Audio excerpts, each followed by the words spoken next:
आता हे जे आंदोलन आम्ही केलं त्याच्यात आम्ही दोन्ही पक्षांना आमंत्रित केलं होतं. मनसेचे काही लोक आले. संजय राऊत साहेबांनी सकाळी असं म्हटलं की तिसऱ्या भाषेचा प्रश्न आमच्या पक्षाच्या दृष्टीने संपला आहे.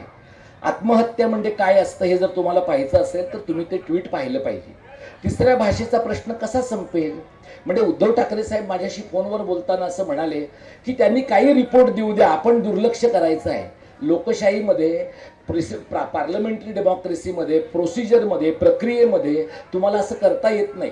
म्हणजे इथे सत्यजित चव्हाण बसला आहे, तो असं म्हणू शकणार नाही की बारसू सोलगावचं उदय सामंत आणि नारायण राणेंना काय करायचंय आपण दुर्लक्ष करायचं, आपण तो प्रकल्प नाहीच असं म्हणायचं. असं जर सत्यजित चव्हाण म्हणाला तर लोक त्याला वेड्याच्या इस्पितळात टाकतील. त्यामुळे सरकार जे काही करतं त्याची तुम्हाला नीट कंटेंटचीच दखल घ्यावी लागते. राज ठाकरे असं म्हणाले की या समितीला आम्ही मुंबईत किंवा राज्यात फिरू देणार नाही. त्यांना बहुधा हे माहीत नाहीये की ही समिती राज्यात कुठे फिरणारच नाही. ती मंत्रालयात एकाच ठिकाणी बसलेली असेल, सगळे लोक तिथंच येऊन त्यांना भेटतील आणि जाधव साहेब 3 महिन्यानंतर छान कटपेस्ट केलेला, इंटेलेक्च्युअली साऊंड वाटणारा आणि त्यांना त्यांची शरणागती व्यक्त करणारा असा अहवाल देतील. आता या पार्श्वभूमीवर आम्ही आजचा हा कार्यक्रम घेतला आणि 2010 साली असंच एक आंदोलन आम्ही घेतलं होतं मराठी शाळांच्या मान्यतेसाठी. पण तेव्हा उपोषण केलं होतं अरुण ठाकूर आणि मंडळींनी.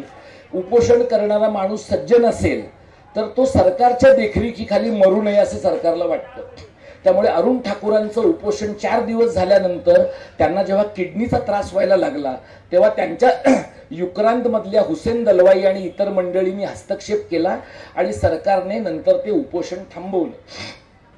व्यक्तिशः मला वाटतं की जे पाशवी बहुमतातले लोक सत्तेत आहेत ते इतके निगरगट्ट आहेत की तुम्ही इथे मरून पडलात तरी सुद्धा तुमच्या उपोषणाला ते काडीची किंमत देणार नाही.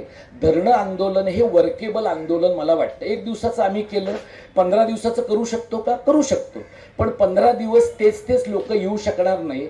आणि समाज माध्यमांवरनं प्रचंड मोठ्या प्रमाणात लोकांनी पाठिंबा दिला. पण जेव्हा समाज माध्यमावर 1000 लोक सोबत आहेत असं म्हणतात तेव्हा 10 लोक मांडवात येतील असं मी गृहीत धरलेलं आहे. त्यामुळे काही वेळेला मी सोबत आहोत असं म्हणणाऱ्या लोकांचा धसका घेतलेला आहे.